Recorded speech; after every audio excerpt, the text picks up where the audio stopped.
Well, thank you very much for three wonderful contributions there. I think we're learning about cough counting now, and it's an evolution. And there are solutions to a lot of the problems that you've mentioned.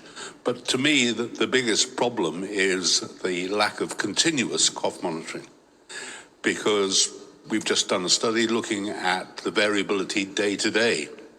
So most of the studies that have been done with drugs at the moment only have snapshots, 24 hours. And the variability day to day in our study is 32%. So a point was made by Carlos, I think, saying that the day-to-day variability nullifies the individual 24-hour cough counting that we've been using up until now. What we need is a continuous cough monitor, and that's something other companies as well are developing at the moment.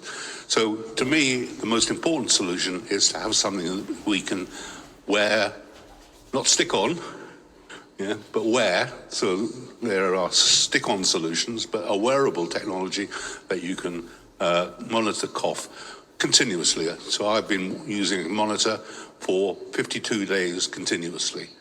And, a simple portable device will enable us to monitor patients, because as you showed, the variability over the days is enormous and contradicts the single 24-hour cough monitoring that we've been using up until now. I think that should be abandoned.